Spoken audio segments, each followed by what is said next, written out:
Hi, welcome back to Fatima Explains. Today we're going to talk about potential energy versus kinetic energy, and we're also going to take a look at the law of conservation of energy.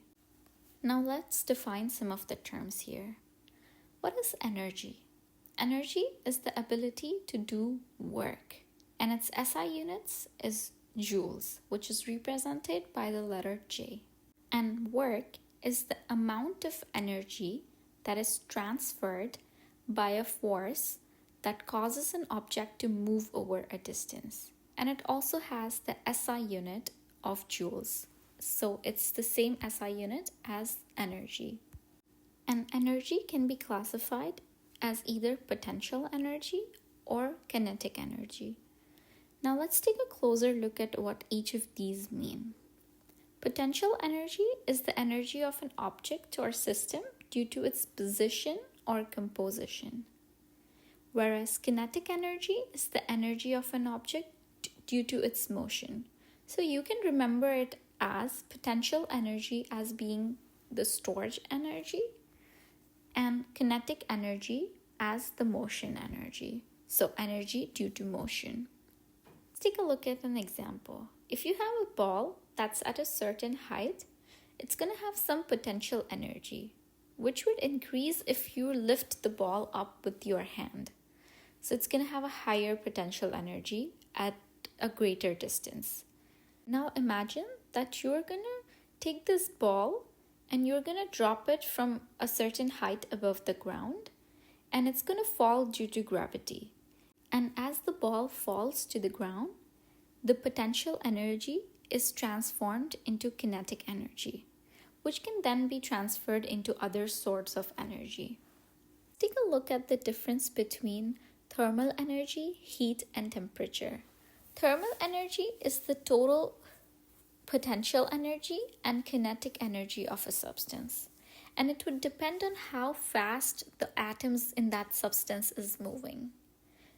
Heat refers to the transfer of thermal energy from a warm object to a cooler object. Imagine you're heating up your food on the stove. The thermal energy from the stove is going to transfer into your utensil, which is then going to transfer into your food, making it warm. Similarly, when an object cools down, it's also going to release thermal energy into its surrounding. Let's say we have a cup which has hot water inside of it, and you're gonna pick this mug up with your hands. So the thermal energy would transfer from this warm mug to your hands in the form of heat. So heat is going to transfer from the warm object to your hands, which are colder. Next, we have temperature. Temperature is a measure of the average kinetic energy of the entities in a substance. And entities includes atoms, ions, or molecules that are present in a substance. And as you warm up a substance, some of its particle is going to move faster.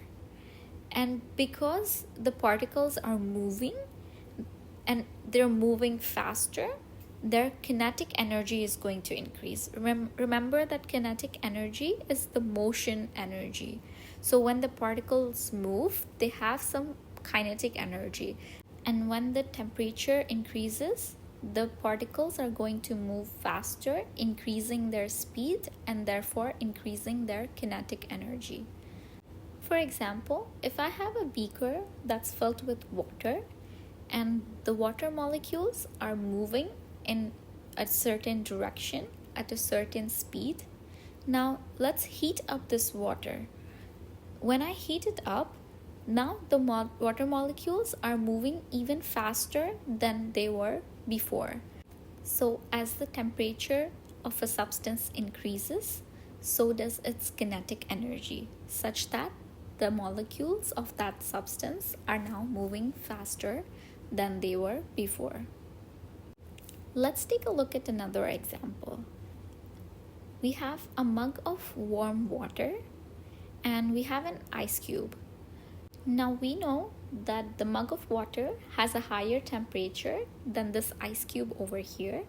So therefore, the kinetic energy of the water molecules in the mug would be higher than that of the water molecules in the ice cube.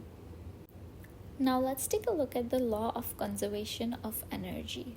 So the law of conservation of energy states that energy cannot be created or destroyed. It can only be transferred from one form into another. So energy can only be transferred. Let me give you an example of what I mean by this. So imagine that I have a ball at a certain height and it's going to have a certain potential energy because of its position. And when I throw this ball down, the potential energy would be converted into kinetic energy because the ball is now falling and it's in motion. Let me give you another example. If you're riding a roller coaster, and imagine when you're at the top of the roller coaster, you have a certain potential energy which would be converted into kinetic energy when the coaster drops down and it's moving. An example of the law of conservation of energy in a chemical reaction would be the combustion of propane gas when you're barbecuing in the park, for example. So here is my propane gas tank and I'm gonna burn it in the presence of oxygen. So the stored chemical energy inside of propane is going to convert into light energy and thermal energy when it's ignited.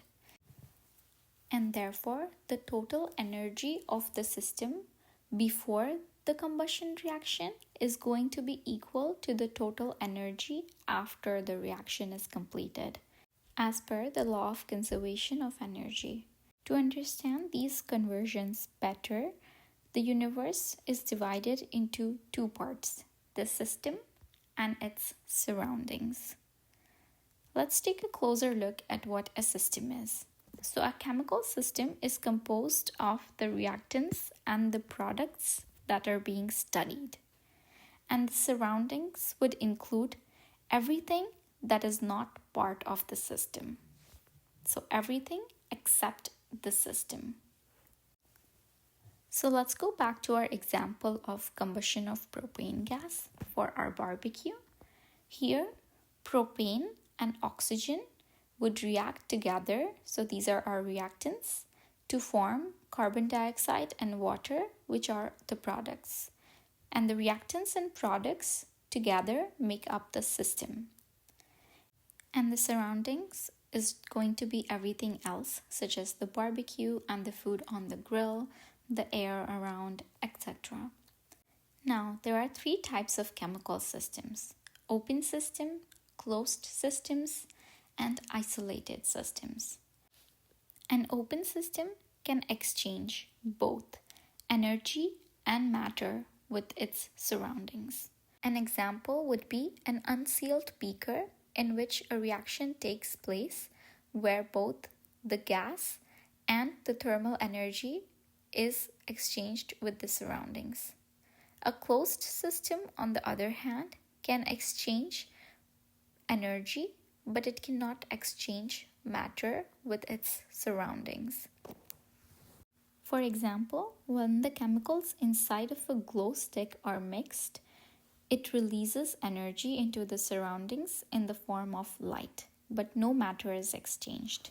An isolated system, on the other hand, is a system which can neither exchange energy nor matter with the surroundings.